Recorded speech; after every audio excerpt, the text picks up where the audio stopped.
Lei nº 12.016, de 7 de agosto de 2009. Disciplina o mandado de segurança individual e coletivo e dá outras providências.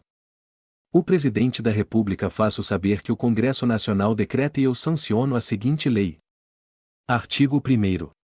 Conceder-se-á mandado de segurança para proteger direito líquido e certo, não amparado por habeas corpus ou habeas data, sempre que, ilegalmente ou com abuso de poder, qualquer pessoa física ou jurídica sofrer violação ou houver justo receio de sofrê-la por parte de autoridade, seja de que categoria for e sejam quais forem as funções que exerça.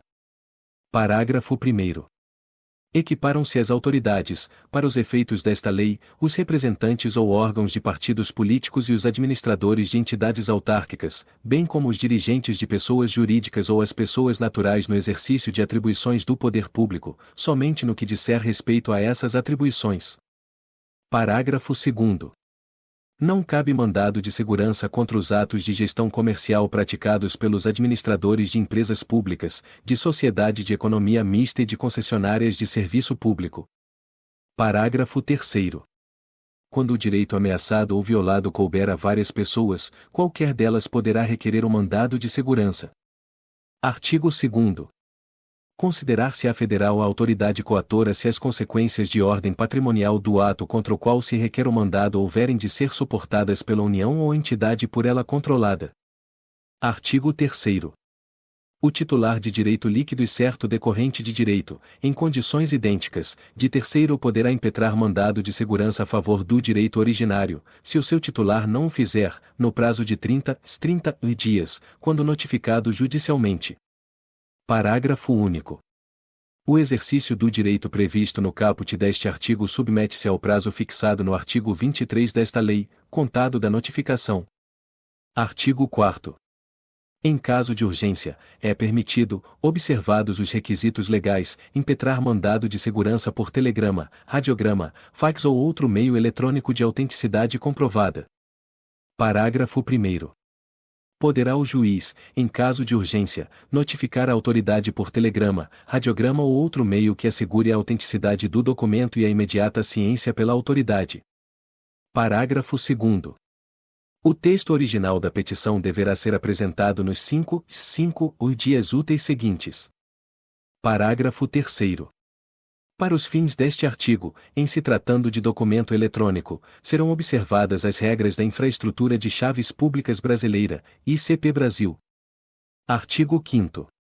Não se concederá mandado de segurança quando se tratar de ato do qual caiba recurso administrativo com efeito suspensivo, independentemente de caução. Segunda, de decisão judicial da qual caiba recurso com efeito suspensivo. Terceira, de decisão judicial transitada em julgado. Parágrafo único. Vetado. Artigo 6º. A petição inicial, que deverá preencher os requisitos estabelecidos pela lei processual, será apresentada em duas vias com os documentos que instruírem a primeira reproduzidos na segunda e indicará, além da autoridade coatora, a pessoa jurídica que esta integra, a qual se acha vinculada ou da qual exerce atribuições. Parágrafo 1º.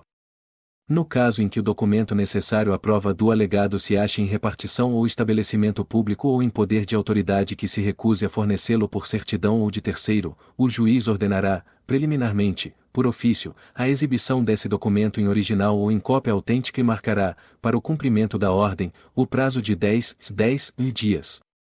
O escrivão extrairá cópias do documento para juntá-las à segunda via da petição. Parágrafo 2º. Se a autoridade que tiver procedido dessa maneira for a própria coatora, a ordem far-se-á no próprio instrumento da notificação. Parágrafo 3º.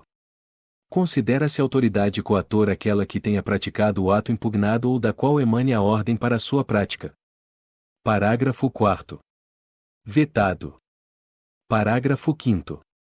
Denega-se o mandado de segurança nos casos previstos pelo artigo 267 da Lei no 5.869, de 11 de janeiro de 1973, Código de Processo Civil. Parágrafo 6º. O pedido de mandado de segurança poderá ser renovado dentro do prazo decadencial, se a decisão denegatória não lhe houver apreciado o mérito. Artigo 7º. Ao despachar a inicial, o juiz ordenará que se notifique o coator do conteúdo da petição inicial, enviando-lhe a segunda via apresentada com as cópias dos documentos, a fim de que, no prazo de 10 dias, preste as informações. Segunda, que se dê ciência do feito ao órgão de representação judicial da pessoa jurídica interessada, enviando-lhe cópia da inicial sem documentos, para que, querendo, ingresse no feito. Terceira, que se suspenda o ato que deu motivo ao pedido, quando houver fundamento relevante do ato impugnado puder resultar a ineficácia da medida, caso seja finalmente deferida, sendo facultado exigir do impetrante caução, fiança ou depósito, com o objetivo de assegurar o ressarcimento à pessoa jurídica.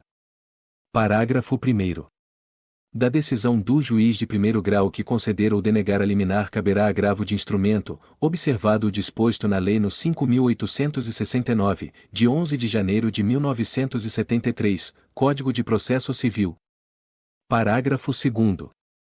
Não será concedida medida liminar que tenha por objeto a compensação de créditos tributários, a entrega de mercadorias e bens provenientes do exterior, a reclassificação ou equiparação de servidores públicos e a concessão de aumento ou a extensão de vantagens ou pagamento de qualquer natureza.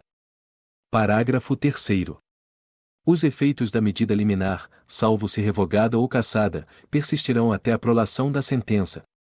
Parágrafo 4º. Deferida a medida liminar, o processo terá prioridade para julgamento. Parágrafo 5º. As vedações relacionadas com a concessão de liminares previstas neste artigo se estendem à tutela antecipada a que se referem os arts.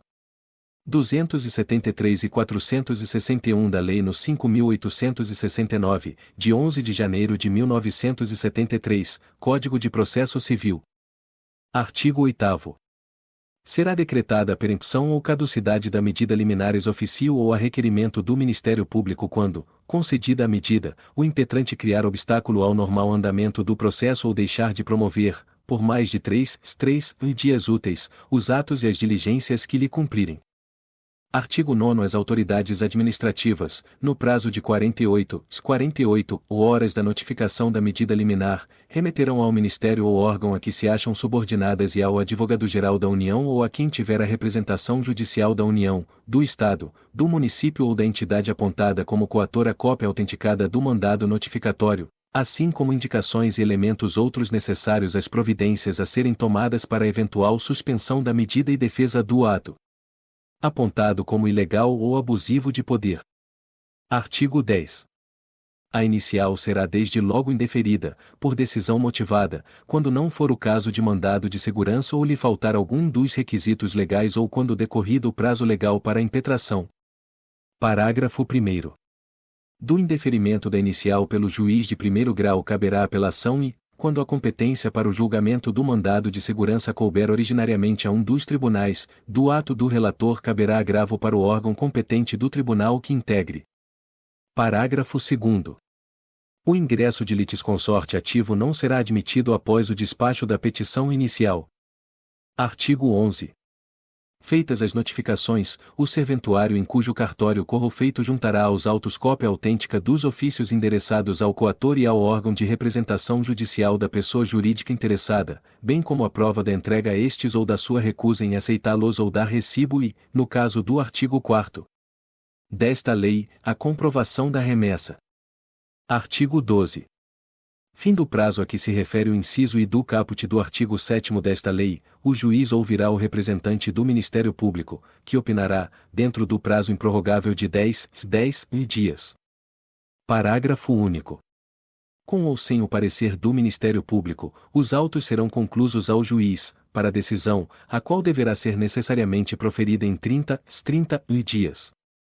Artigo 13. Concedido o mandado, o juiz transmitirá em ofício, por intermédio do oficial do juízo, ou pelo correio, mediante correspondência com aviso de recebimento, o inteiro teor da sentença à autoridade coatora e à pessoa jurídica interessada. Parágrafo único.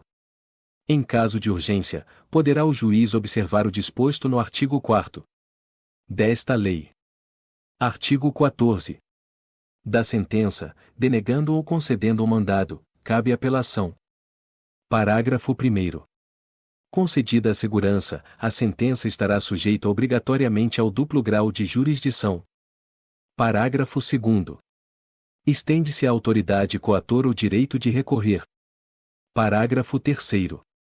A sentença que conceder o mandado de segurança pode ser executada provisoriamente, salvo nos casos em que for vedada a concessão da medida liminar.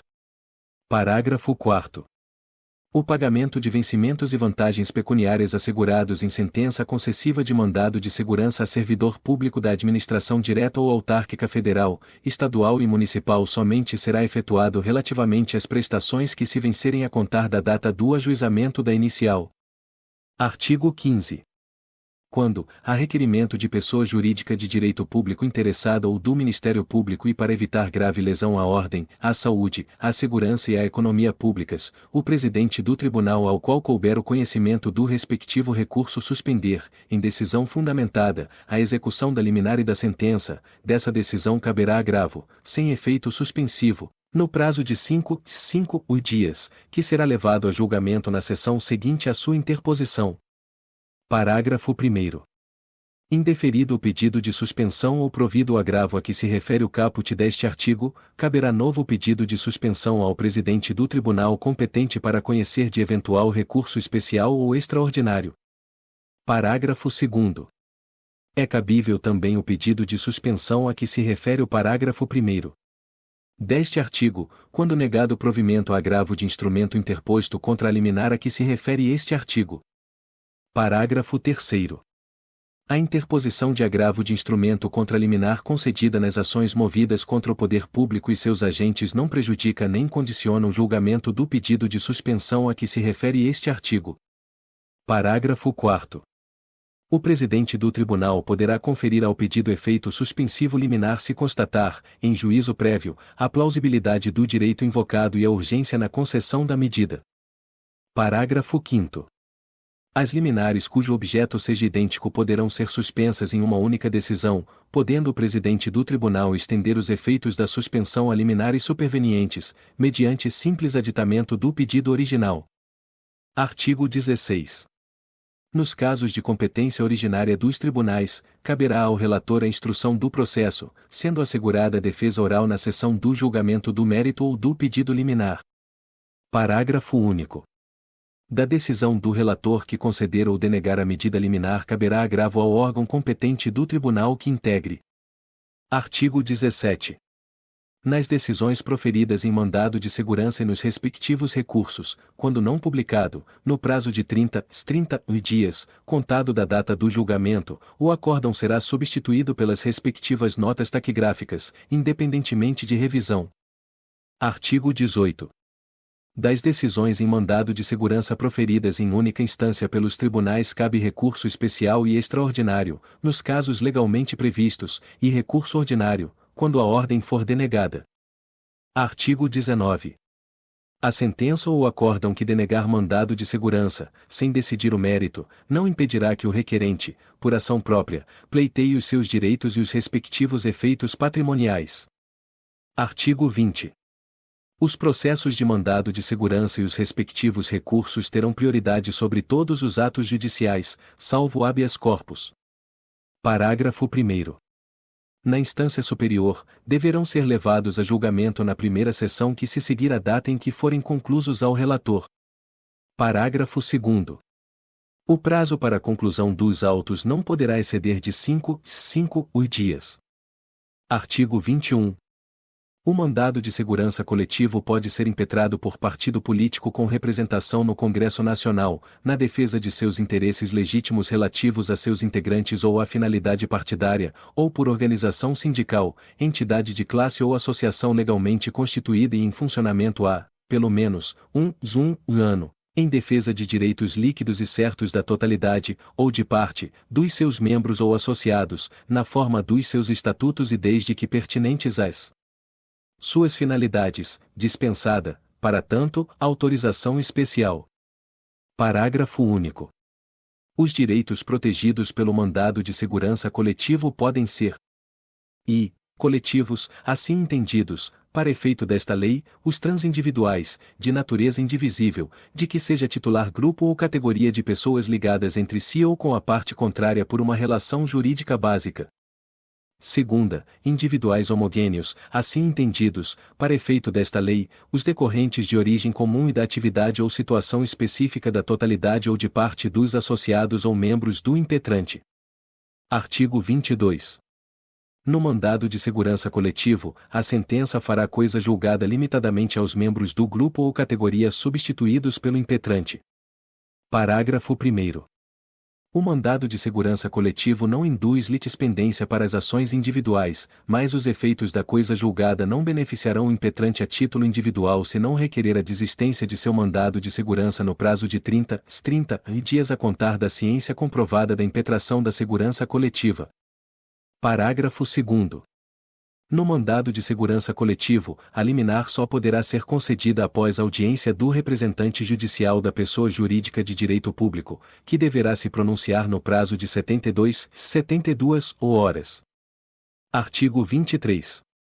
O direito de requerer mandado de segurança extinguir-se-á decorridos 120 dias, contados da ciência, pelo interessado, do ato impugnado. Artigo 24. Aplicam-se ao mandado de segurança os arts. 46 a 49 da Lei no 5.869, de 11 de janeiro de 1973, Código de Processo Civil. Artigo 25. Não cabem, no processo de mandado de segurança, a interposição de embargos infringentes e a condenação ao pagamento dos honorários advocatícios, sem prejuízo da aplicação de sanções no caso de litigância de má-fé. Vide ad 4296. Artigo 26.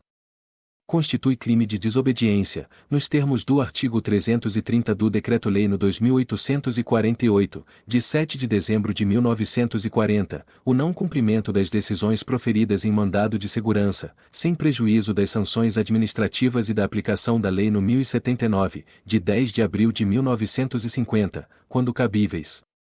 Artigo 27. Os regimentos dos tribunais, e no que couber, as leis de organização judiciária deverão ser adaptados às disposições desta lei no prazo de 180 dias, contado da sua publicação. Artigo 28. Esta lei entra em vigor na data de sua publicação. Artigo 29. Revogam-se as leis nos 1533, de 31 de dezembro de 1951, 4.166, de 4 de dezembro de 1962, 4.348, de 26 de junho de 1964, 5.021, de 9 de junho de 1966, o artigo 3º. Da Lei no 6.014, de 27 de dezembro de 1973, o artigo 1º. Da Lei no 6.071, de 3 de julho de 1974, o artigo 12 da Lei no 6.978, de 19 de janeiro de 1982, e o artigo 2º. Da Lei no 9.259, de 9 de janeiro de 1996. Brasília, 7 de agosto de 2009, 188º da Independência e 121º da República.